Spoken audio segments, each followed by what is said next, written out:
are approaching Love Month and kicking it off with turning what you love into an income opportunity. We all know someone who hates their job. Can you imagine what life would be like if you could turn what brings you joy into an income producing business of your own? That's what we're talking about today on A Bit of Insight with Lisa Mosby. Thanks so much for joining us. Over the past decade, Phyllis Gadson has achieved distinctions as a goal-focused professional, consistently committed to exceeding company objectives and driving overall healthcare office productivity and developing a culture focused on accountability and efficiency. Phyllis's mission is helping young women grow in confidence and create fulfilling lives. She is a servant leader who loves to serve, and she does that by cooking for others. Today, we're discussing how she turned passion to profit, finding joy in her career while creating additional income for her family. Phyllis, welcome. Thank you so much for taking your time and being here and pouring into our audience today. Thank you. Thank you. Thank you very much. That was lovely introduction, and I'm very happy to be here. I can't wait for the conversation to really start and connect and feed information to people who may need to hear what I have to say. Yeah. Let's kick off with, I don't know if this is an easy or a tough one, but why is it so important to do something that brings you joy, in your opinion? Well, 'cause I've heard you talk and tell me stories of how much joy you get out of serving and working, and you've always, or at least the things that you've shared, you've always loved what you did. Why is it so important that doing what you do brings you joy? Why do you think? Well, what I do really is more focused on others. Mhm. And when you make life better for others, you make life better too for yourself. In serving, it's got to be all giving, and people today, or even in my journey, you know, making a difference in people's lives in whichever way you can, whether that is economically, professionally, personally, it matters. And you never know what people are going through and what they need. So I meet them where they're at and get to know them and work with them. I've been very passionate about the next generation of young women. And in my journey, I have made sure that I find those young ladies that need help and need direction and need, encouragement, because it's very important. Life today is hard. And in my generation, we had our grandmothers available close by. The dynamics have changed where they don't really have it right at their fingertips. So who and why not me help to mentor those ladies? Yeah. I do want to get into, people using their passions to start their own businesses, but where I want to start is in corporate America, because I know you worked in the healthcare system, and that has a whole, a vast majority of challenges. Like the vast majority of challenges are in the healthcare system. You're dealing with people who sometimes are at the worst place in their lives with their health and wellness, losses of loved ones, and then you've got the financial burdens. But yet, when I hear you talk about how you served so many offices and helped so many doctors do a good job, and you loved what you did when you were working in corporate America. Let's start there. How did that come out of you? How were you able to show up at work and really love what you do and do that for so many years and be able to pour into these different businesses? What was your mindset? Tell me about that experience for you. Well, my mindset is, if you're going to do something, do it to the best. Do it to the best of your ability. So what I did was I was very eager to learn everything that I needed to know to do this job. Mhm. So not only did I just learn what they gave me, but I do also went out the box and research too. Um, and at the same time passing on that information and mentoring. What I would do is mentor the young ladies and teach them what I know, as I know what I know. And as far as working with the doctors, making sure, because healthcare finance, in I started out initially in healthcare clinical, Mhm. got passionate about healthcare finance when I worked for hospice care. Yeah. And when people are at their worst, they need your support. And finance is one of the things that they struggle with unless you're on Medicare or Medicaid. So helping people figure it out, because I believe that if you bought your insurance, the insurance should cover your services. And vice versa, when I say that, the doctor went to school, he did all that stuff, um, he needs to be rewarded for his hard work. Healthcare is very complex in America, and getting to know and educate myself and learn the industry from soup to nuts, from pediatrics to geriatrics and in between, and teach the people that I know about what I learned. Like, we would do like in services to teach them how to and going along with the changes in the government and how they change things every year in healthcare finance.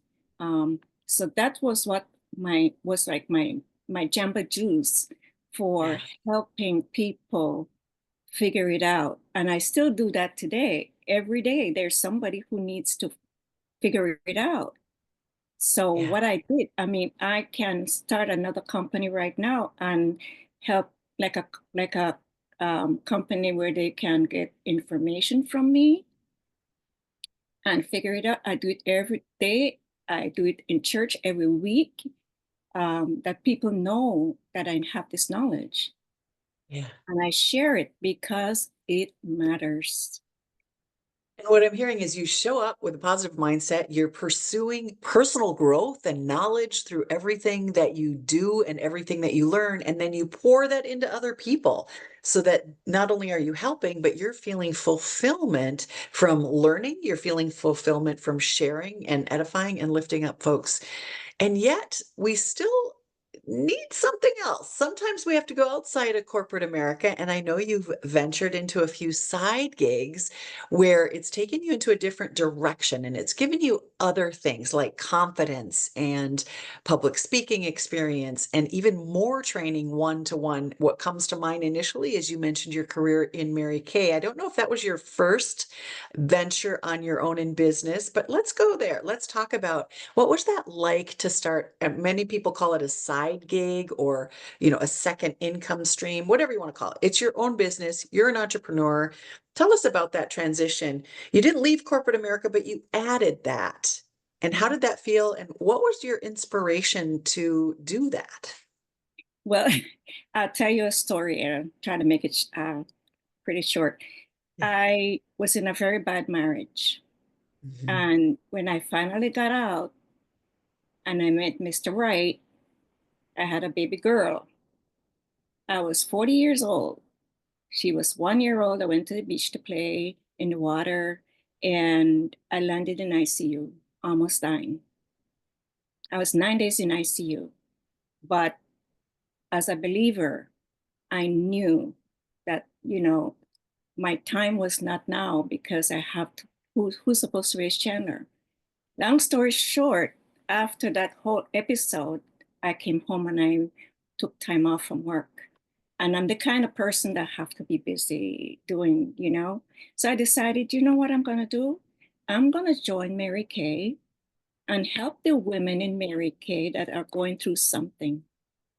There's always one at the table. So my passion for helping those women grew into the passion to really meet other women through Mary Kay. And I did the bridal expos, I did the community expos, and I really built my business with Mary Kay while I still worked. I only took a break from work. I decided to do an online job for Jewish Family Services while I was restoring myself. And when I was ready to go back to work, really and truly, I still continued to do Mary Kay. I won my card Mary Kay, but I love healthcare and continue to be healthcare, continue to do Mary Kay. It's a side gig. And I still have those customers that I served, you know? Those Yeah. people too use that opportunity as a side gig for themselves. And what I'm hearing is the passion for you is the passion for helping people and specifically women. Like when you're pouring into them, you're pouring into you because you're getting it back. You're giving it out, and it's this energetic exchange that goes out and comes back as we pour into people. And these side gigs, they give us something emotionally. They give us this confidence and they give us this ability to learn and dive into personal growth and discover things about ourselves versus oftentimes I think it's shifted in corporate America, but I think oftentimes in corporate America, there's a job description and there's expectations, and it's all about goals and transactions and hitting targets versus um, many of the network marketing companies I've worked with. They really take you down a personal growth path to explain and teach to you why you can do this. They build up your self-confidence. Correct. So, the topic is turning your passions into profits. And, did I get it right when I said this is what your passion is pouring into women, or were there other things that caused you to choose Mary Kay as your first outing into a side gig? The thing that caused me to go into Mary Kay was to find a woman at the table Mm, that was going through domestic abuse okay.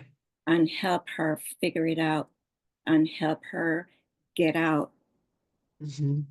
if necessary and connect her with the people that helped me when I needed help. Mary Kay Yeah. was just the vehicle and at the same time became a side gig while I continued to work in corporate America. And I had a lot of fun. I had a lot of fun. And I'm still friends with those women, you know? So I remember before that event happened and I was struggling with my ex, you know, this guy just didn't want to work. So I had to figure out a way how to make ends meet. Hmm. You understand? So I sold Tupperware. I sold a Princess House. I sold jewelry. I even sold my clothes sometimes Yeah. because my kids, they were going through stuff because the house wasn't quite where it should have been. But I wanted to protect them so that they don't experience insufficiency. So they have no idea what I've done to make ends meet. I made good money, but you need two to make ends meet. And so, yeah, so what I do is help women figure it out. And a side gig can always help you make ends meet. Yeah. And the other You piece need that it. I'm hearing is the community. Oh, go ahead, finish. I'm sorry. Yeah.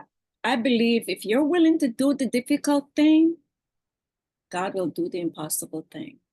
Yeah. You Yeah. know, you just have to have a willing heart to do it. Yeah.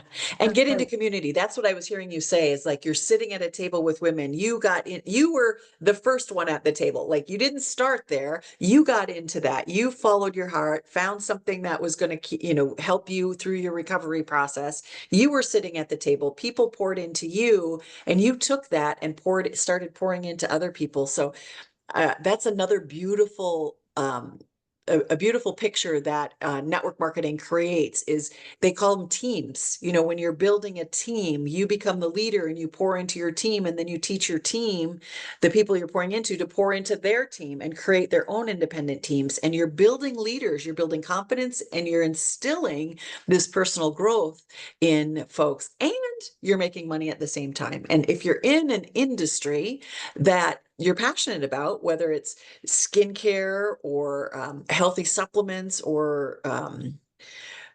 healthy coffee is one that I do. There's so many opportunities. Everyone in the world who wants to have a side gig can Yeah, find something that's in absolutely. alignment with what they like and they enjoy. What would you say the first steps someone should take are in making money with something they love to do? The first step they should take is go ahead and try it out. Try it out. You know, if you like, for instance, I know I can have a business with my cooking. I love to cook. I've never had anybody say they don't like what I make.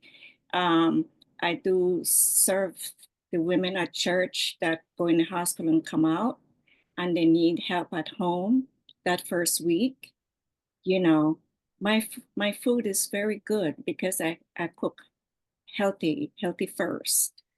That doesn't mean lack of flavor, you know. So if you feel like you make the best empanada, if you feel like you make the best bread, you know, try it out. Try to sell it to your neighbor. Try to share it with your friends and say, listen, when you're having an event, I would like to supply the bread or the cookies or the whatever. And if you have the most awesome cookies, you're going to be selling those cookies.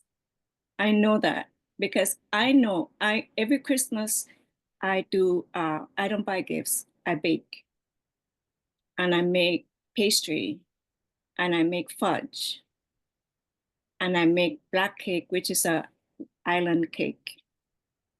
And I give those as gifts. And that list has grown. Every year it's grown, you know. So people said, do you sell it? I choose not to sell it at this point, but yes, I can. So that's one good place that they can start to share it with people close to you that you know, and that you can have them give you your honest opinion. And maybe they can help you, you know, monetize it. Maybe they can help you structure it. Whether that's if you're a dressmaker or, you know, research how to become a dressmaker and how can I market my dresses, um, you know, market that thing that you're looking at and who is your best client. It's getting feedback and testimonials from people when you're gifting it out at Christmas time, you're probably getting accolades and people just love what it is that you're sharing with them. That's a clue that hey, you might be onto something right now. Yeah. This is something passionate that I love to do, and how can I scale this up? I do have a friend who she loved making gluten. She had a lot of allergies and made gluten-free cookies. And so I've bought cookies from her at Christmas, and she writes a hand note, and they're beautifully packaged. And I send those out as business Christmas gifts from her. So Hmm. you don't have to go into the big stores. You can be a small Yeah. boutique Small little business. business Yes. and share the word, spread the word, and find those either small businesses that want to support your small business, or find those small boutique shops. I have friends that have made cards, homemade cards, and they've been able to sell them, have a little rack in one of the boutique shops in their local hometown.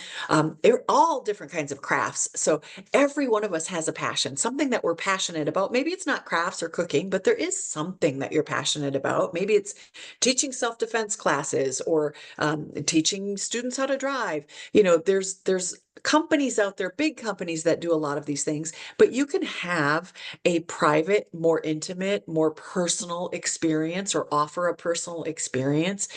And or you can join a network marketing company where they provide the product, they provide the shipping and the distribution, and you're simply somebody who is a representative of the product. We call it be a product of the product. Like, you use the product, you tell your stories, and you invite other people into it. And those people that it will help will get benefit, and you'll be in business. So there's Yes. so many different ways. How do we get over the fear, Phyllis? Because you know that people have had the desire to do it, but there's fear in getting started, fear of the cost of it, maybe sometimes, or just fear of starting. So what encouraging words can you share with our audience about that? Well, you know, I've had people say to me, I don't know how to sell anything, Mhm. right?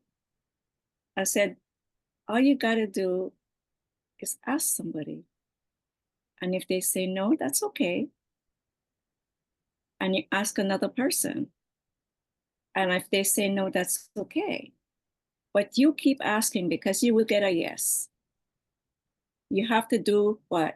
5 to get 2, 10 to get 4. So it's not rejection of you. It's just they don't need it right now. And if you keep that attitude where it's not about you, if you don't ask, how will they know? And just keep asking. Market, you can research the market and stuff like that, but the confidence knowing that, okay, I'm gonna just do this. It's like when somebody want to lose weight and they know they should walk or exercise and they just don't have the desire. Oh, I can't, I'm too tired or whatever. One step at a time, start with one step at a time. The confidence will come. You have the desire, pray, give it to God. You know, how bad do you need it? How bad do you need what, why you want to do this? But you're scared. How bad do you need it? So, maybe get a friend that can help champion you, right? Someone who believe in you, someone who can say, come on, Phyllis, you can. My girlfriend of 20 something years, she joined Mary Kay just to, be in that space, but didn't want to sell anything. She won her car with me in Mary Kay. I was just All going to you ask got you if you have an example of someone who successfully turned their passion into a profitable business. So there's one, somebody who followed you and who was friends with you and was aligned with you and decided that I'm going to get a free car to drive. How wonderful is that? Do you have other examples of maybe people who have turned their passion into a profitable business? um I know many women right now or people who are doing serving in a business where they can make money but help other people. And in this business, it's about building community while you're working. And at the same time, what is the intention or what is the purpose of this business? This business is to stop food insecurity. So, what's your reason why you want to join with this company? What is your reason why? My reason was I remember when I used to load my car up with food from Whole Food and Publix and all that, and find the people that need the food because there is a lot of food insecurity in America, you know?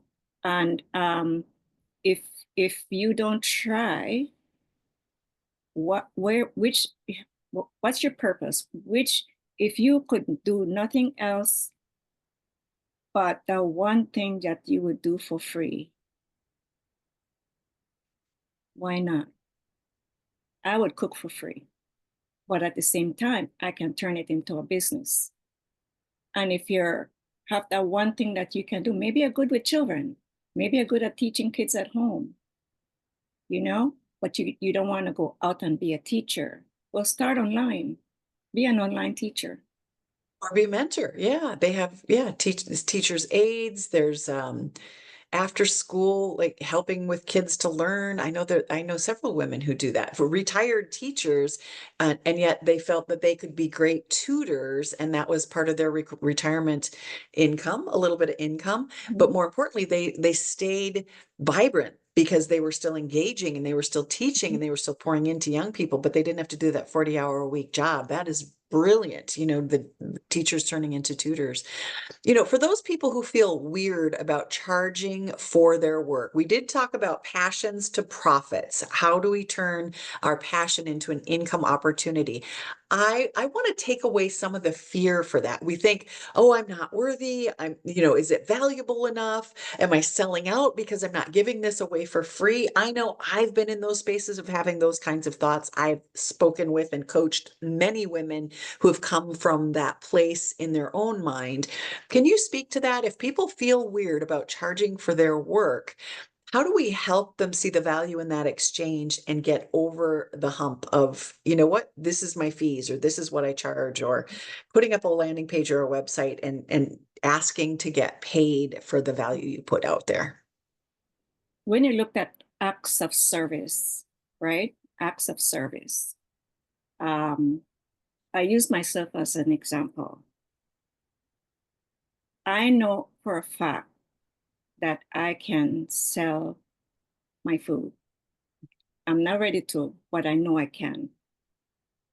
At the same time, I don't want to charge the church for the food that I prepare to give to others.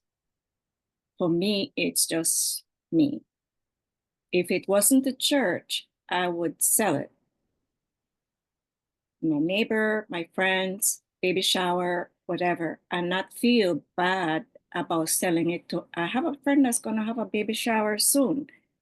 And I said to her, I said, if you want me to bake something or bring something, if I needed money, I would let her know. These are 200, $50 or $40, and I will bring this, whatever you desire. But you got to get yourself out of the way. It's not about you. Think about it. You go to Macy's and you shop, or you go to the grocery store and you shop and you gave them your money, right? If you want to start a business, what is your need? What is your reason why? And if you believe in that product that you want to sell to someone else, if you don't think it's worthy, they're not going to buy it. You have to believe it's worthy and pray about it. A lot of things can come out of prayer, and God can meet you where you're at. In the middle of the night when you're thinking and you can't sleep, and you're going to say, this is how I need to do it. But you got to trust yourself and believe. And if you don't have enough belief in you, find that person that believe in you, that can be a champion and can walk side by side with you and say, yes, you can, Phyllis. Yes, you can. Just start with one step. I was an introvert. Okay. I was an introvert. Where did this confidence come from? I wouldn't tell people my business. I would just say it's none of their business. People know you need to know your business within reason, right? And once you start talking to people, they know, okay, my story about lupus. What I did, I let people know. I almost died from lupus. They say, oh my God, my aunt has lupus. How did you get better? How is your story? And I let them know. I am the kind of person, I don't do pills. I don't do a lot of pills and all that. I try a natural um, a natural avenue first. Mhm. And I discovered this juice that helps with lupus. I've been taking it for the last 20 something years. My daughter is 29 now. From the day that 1 year when she was one, I've been taking this juice. I haven't caught the flu, I haven't caught COVID, I haven't, but the thing is, I can be a business person in this company. I refer people if they want to try to drink. I refer people and they can have an opportunity to sell it. It's all about trusting yourself to say, okay, I'm willing to do the first step, and having a champion next to you that say, yes, you can, and if you can't find anyone, there's someone out there for you. You are saying there's nobody.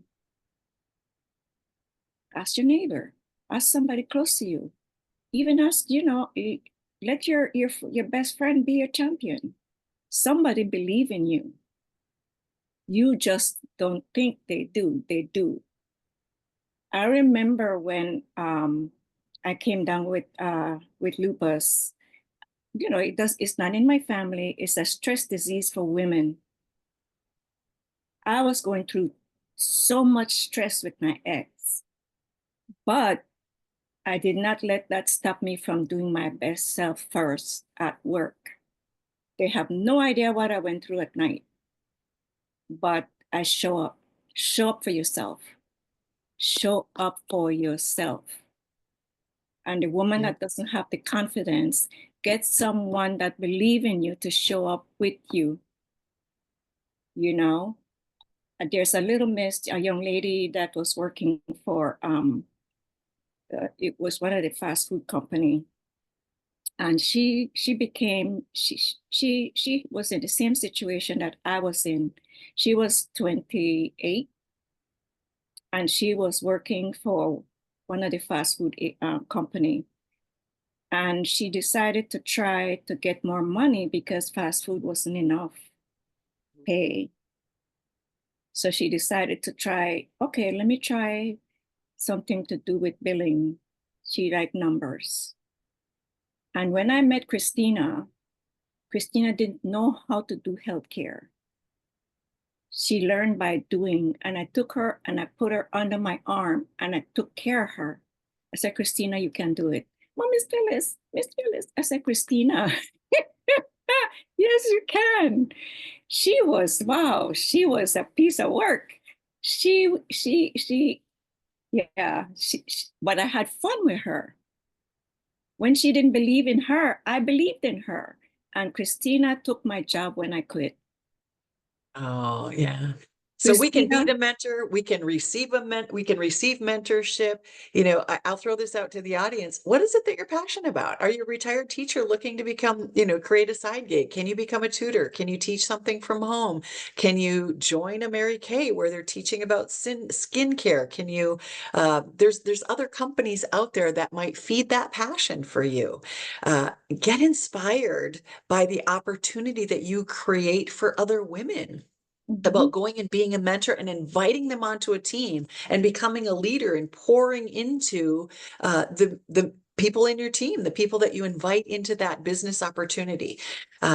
You'll find it fulfilling. No matter where you are in your life, you'll find it fulfilling. And you'll also maybe turn your passion into a profit by sharing what you know, sharing a healthcare product, maybe meeting folks like Phyllis did who could help her on her health and wellness journey. And then she started sharing that with other people. There's so many opportunities for us to turn our passions into profits. I hope that Phyllis has lit a little bit of a fire underneath you to pursue this.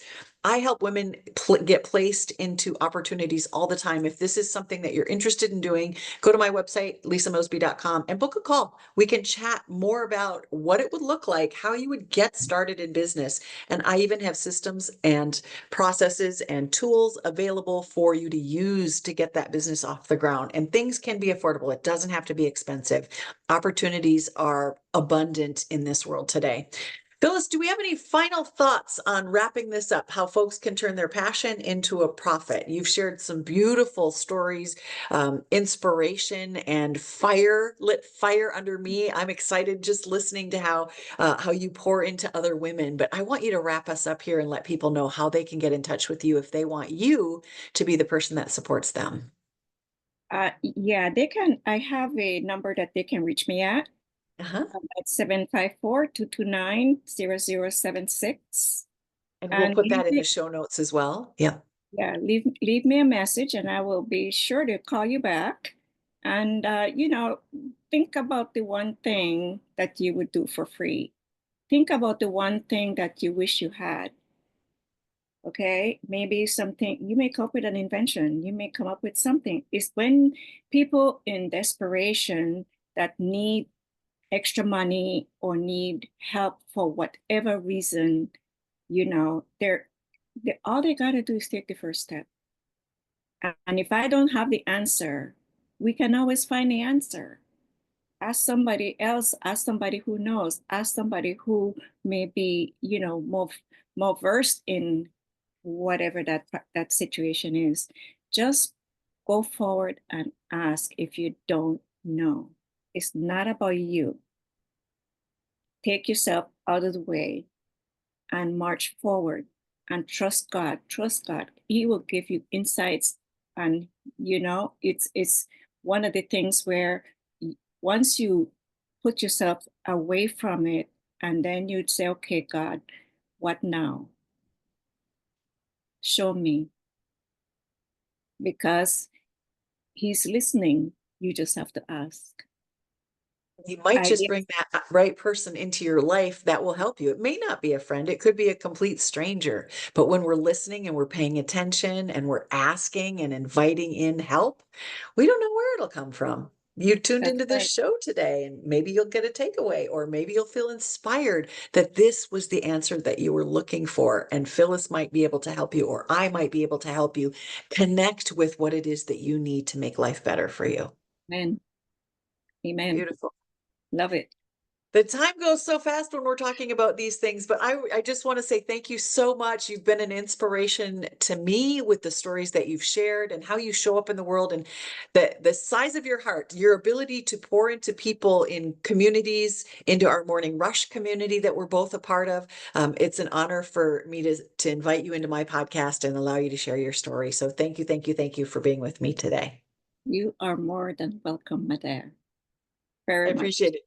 All Yeah. right. So, hey, everybody, stay tuned next week, or I want you to come back next week where we're talking about do what you love, the money will follow. And my special guest next week is Leanne Lyons. So we'll see you back here next week on A Bit of Insight with Lisa Mosby. And I hope you enjoyed your takeaway. If you did, feel free to share it in the comments of wherever you watch this show, because we love your feedback and we want to bring you more of what turns you on, what gets you excited, what gets you inspired. So let us know. We want to know what you're thinking about when you listen to the show. So thanks again for tuning in. And please do come back next week. We'd love to see you. Thanks, everybody. Okay. Bye.